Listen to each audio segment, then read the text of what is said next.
পিতৃয়ে বৰ্তমানলৈকে গমেই পোৱা নাই পুত্ৰৰ খবৰ। 18 দিন অগাপিছাকৈ গুচি গ'ল মাতৃপুত্ৰ। 3 দিন পূৰ্বে মাতৃৰ কাম কাজ শেষ কৰি গুৱাহাটীলৈ উভতিছিল। কিন্তু নিষ্ঠুৰ নিয়তিয়ে লিখি থৈছিল কৰুণ কাহিনী। মাতৃৰ বিয়োগৰ শোক মাৰ নযাওঁতেই দুৰ্ঘটনাত ভাৰপ্ৰাপ্ত আৰক্ষী বিষয়া পুত্ৰৰ মৃত্যু ঘটিল।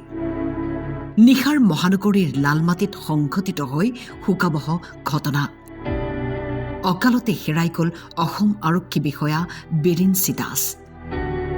সহকৰ্মীয়ে এতিয়াও বিশ্বাস কৰিব পৰা নাই এই কৰুণ খবৰটো। একেবাৰে একেলগে পঢ়া শুনি পেলাই বেয়া লাগিছে। গোটেই অঞ্চলটোৱে দুখ কৰি আছে। এতিয়া বৰ্তমান পেহীয়েক আহি পাইছেহি, কিন্তু পেহীয়েকক জনোৱা নাই এতিয়ালৈকে। পেহীয়েকে এক্সিডেণ্ট হৈছে, ICUত আছে বুলিয়ে গম পাই আছে। এতিয়ালৈকে কোনেও জনোৱা নাই, গৈছে যদিও কোনেও সাহ কৰা নাই। দেউতাইকো গম পোৱা নাইকিয়া। দেউতাক অসুস্থ। মোক ৰাতিপুৱা পাই কৈছে, শেৱালি মই যামগৈ, মোক লৰাই লৈ যাবহি। মাহে এতিয়া আহিলেই লৰাই লৈ যাবহি। মোবাইলত পাইহে আমি ৰাস্তালৈ ওলাই আহিছোঁ, দেখিছোঁ গোটেই অঞ্চলৰ মানে প্ৰায়খিনি মানুহে আহিছে আৰু। নলবাৰীৰ ঘগ্ৰাপাৰ থানাত শোকাকুল পৰিৱেশ। মাতৃৰ সকামৰ পাছতেই অসুখীয়া পিতৃক পুত্ৰই গুৱাহাটীলৈ অনাৰ কথা আছিল। কিন্তু নিয়তিৰ খেল চাওক, পত্নীৰ মৃত্যুৰ এমাহ নহওঁতেই পুত্ৰকো লৈ গ'ল। বিৰিঞ্চি দাসৰ অকাল মৃত্যুত ভাগি পৰিছে নগাঁও জিলাৰ দক্ষিণ পাটগাঁৱৰ ৰাইজ। হয়, হঠাৎ পুৱাতে এই কথাষাৰ শুনি বহুত মৰ্মাহত হৈছোঁ। কিয়নো মাক ঢুকোৱা বেছি দিন হোৱা নাই, ভাইজনে কৰিছে মাত্ৰ 18 দিন হৈছে। তাৰপিছতে যে এনেকুৱা আকস্মিকভাৱে ধুমুহা পৰা দি এনেকুৱা এটা খবৰ শুনিম বিশ্বাস কৰিব পৰা নাই।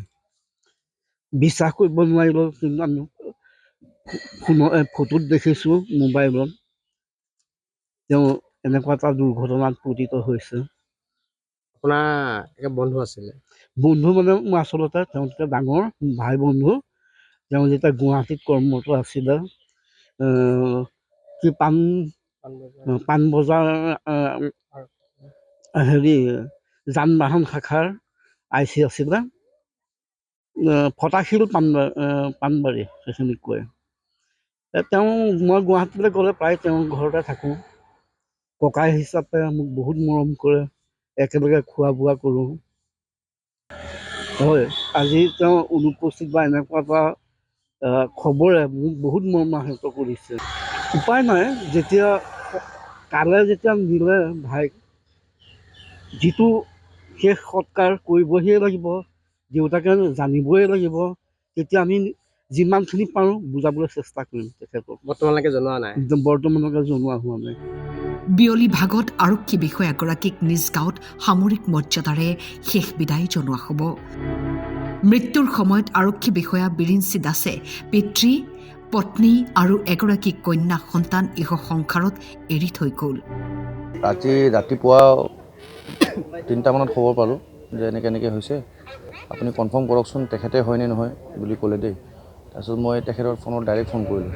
ফোন কৰাৰ পিছত বশিষ্ঠ থানাৰ কনষ্টেবল এজন ট্ৰাফিক ব্ৰাঞ্চত তেখেতে উঠালে, ৰিচিভ কৰি ক'লে যে এনেকৈ মানুহ আপুনি কোনোবা হয় নেকি? তাৰপিছত মই ক'লোঁ মই থানাৰ ছেকেণ্ড OC হয়, তেখেত ঘোঁৰাপাৰ থানাৰ OC হয়। তেখেতে ক'লে যে মানুহজন স্পট ডেড হৈছে, এতিয়া বৰ্তমান GMC মৰ্গত লৈ যোৱা হৈছে। একেবাৰে শ্বক।